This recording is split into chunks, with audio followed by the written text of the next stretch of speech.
like to explain about question 1 from chapter 6, data distribution. As the question, the mark distribution of students is given in the question. As the information given in the question is the cumulative frequency, which is the number of students, and marks is given, which is less than and equals to. By that, we can know the boundaries. By the information given, we can also know the midpoint and the frequency. How do we calculate the midpoint? Midpoint is simply by adding upper boundary plus lower boundary divided 2.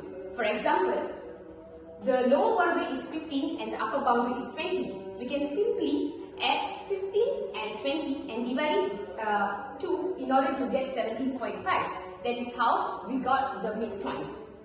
Moreover, to get the frequency, we can simply minus cumulative frequency in order to get the previous frequency. For example, 59 minus 55 in order to get the number 4.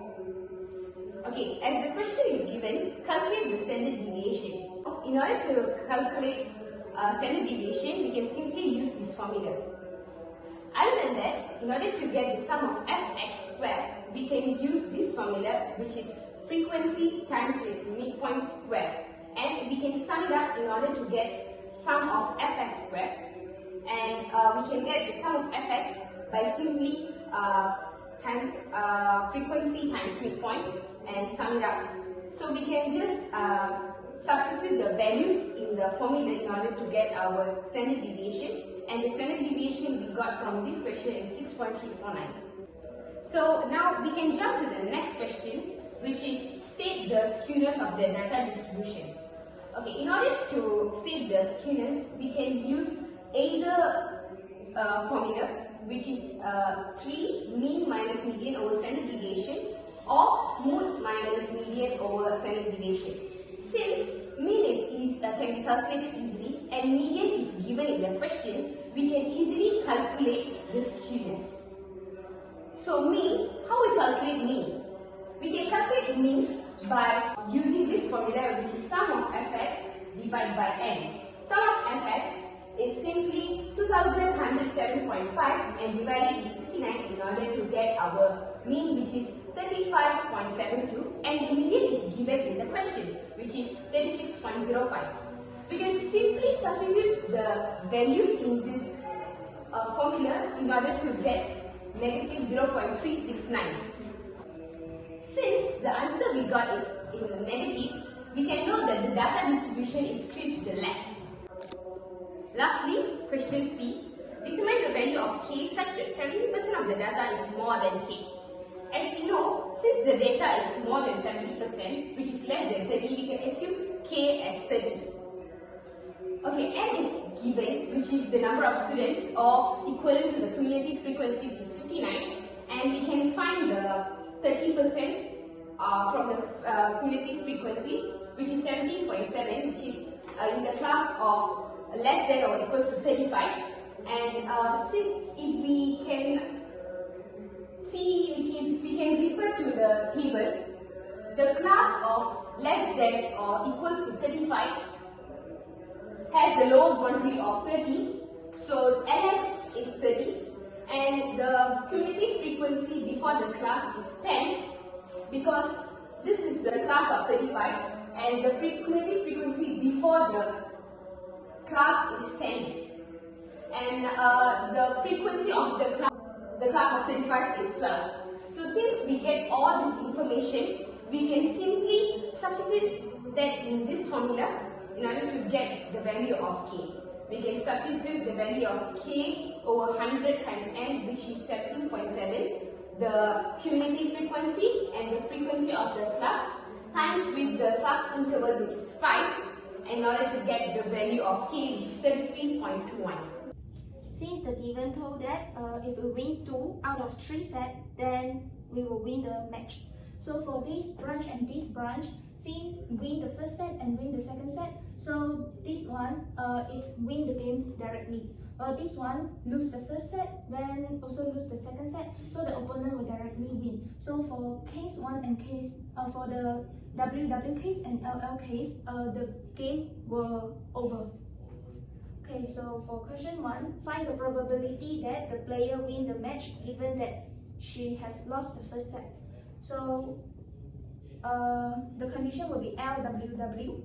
This is the condition, and we can find the condition in the tree diagram also. So to find the probability, we multiply along the branches, which is 0.3 times with 0.6, then we'll get 0.18.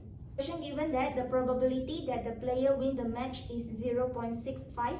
So the outcome that will win is WW, WLW, LWW, which wins 2 out of 3 sets. So the probability of winning is 0.65. So this is the 3 outcome, WW, WLW, and LWW. To get the probability of WW, we multiply along the branches, which is 0.6 times X, while for get the probability of WLW is X times 0.4 times 0.3. While for the probability of LWW is 1 minus X times with 0.3 times with 0.6. Then we'll get the total probability for winning the match. So we sum up all the things, then can get the value of X is 0.87. This X is represent the probability of winning the first set. So to get the probability for losing the first set, so 1 minus X, 1 minus 0.87, we'll get 0.13, which is the probability that lose the first set.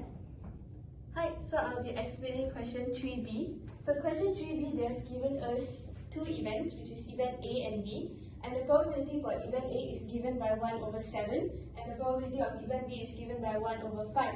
They have also given us the probability of B union A, which is 1 over 3. So as we can see from the first Roman, the question asks us to find the probability of B given A prime. That is known as conditional probability, so we can use the formula for conditional probability in order to solve this question. So first thing, we can take the probability of B intercept A prime divided by the probability of A prime. So from De Morgan's rule, we can convert the top part and get probability of B minus probability of B intercept A divided by probability of A prime. So we have the probability of B union A, but we do not have the probability of B intercept A. So in order to get that, we have to use the additional rule, which is given by this formula here. So we can just substitute the values that we have, which is 1 over 3 equals to 1 over 7 plus 1 over 5, and minus the probability of A intercept B. So the final answer for A intercept B is 1 over 105. So we can sub the values. We have the value of probability B, 1 over 5, the probability of B intercept A, which is 1 over 105, and for probability of A prime, we can also easily get that by taking 1 minus the probability of A, which is 1 over 7. So we'll get 6 over 7 for that. And then the final answer for the first Roman is 2 over 9. So for the second Roman, they ask us to find the probability of D prime given probability of A prime. So we can also do that by using the conditional probability formula. So first off, we can give that probability of B prime intercept A prime divided by probability of A prime. So we can again, by using De Morgan's rule, to convert it into probability of A union B prime, which will give us 1 minus probability of A union B. Since we have all these values, we can directly substitute the values into the equation. And the final answer we will get is 7 over 9. And the last part of the question, they have asked us if the event A and event B are independent events or not. So for the probability, to find that, you have to equate the probability of A intercept B by equaling to A dot product of probability B. So you get 1 over 7 times 1 over 5, which will equal to 1 over 35. When we compare the answer we got here with the A intercept B answer that we have gotten from the additional rule, it is 2 different answers. So therefore, we can state that even A and B are not independent because the probability of A intercept B is not equal to the probability of A dot probability of B. That's all from me. Thank you.